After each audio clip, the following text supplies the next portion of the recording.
Thank you all for joining us this afternoon. Let me start by saying this. I do not take this executive action lightly. I would have preferred to work in a more collaborative approach.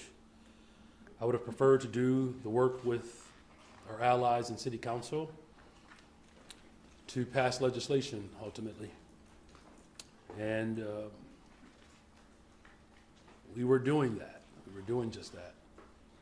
But some of the leaders who we are working with are standing behind me today. But unfortunately, we do not have the luxury of time. We have received credible reports that we have days, not weeks, before our city sees some type of militarized activity by the federal government.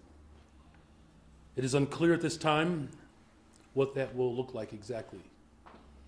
We may see militarized immigration enforcement. We may also see National Guard troops. We may even see active duty military and armed vehicles in our streets.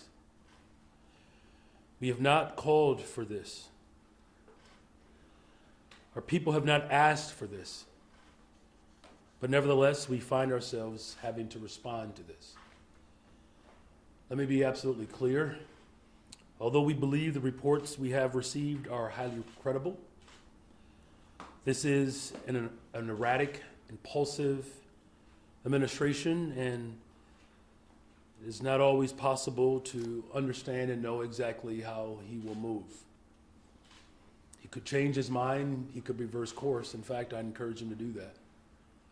But still, we take these threats seriously, and we find ourselves in a position where we must take immediate, drastic action to protect our people from federal overreach.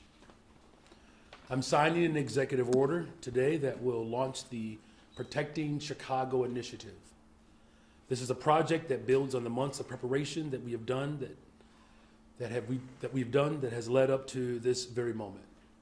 Protecting Chicago will ensure that every Chicagoan knows their rights, that every single family is prepared, and every part of city government is directed to protect the people of Chicago from federal action.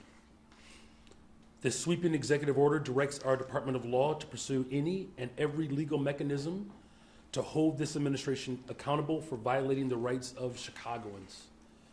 This order affirms that the Chicago Police Department will not collaborate with military personnel on police patrols or civil immigration enforcement. We will not have our police officers, who are working hard every single day to drive down crime, deputized to do traffic stops and checkpoints for the president. This order affirms the CPD officers will be directed to wear CPD uniforms and refrain from wearing masks so that residents can clearly distinguish them from federal agents.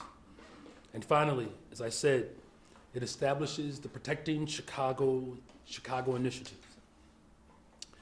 the most sweeping campaign of any city in the country to protect ourselves from the threats and actions of this out-of-control administration. We will protect our Constitution, we will protect our city, and we will protect our people. We do not want to see tanks in our streets. We do not want to see families ripped apart.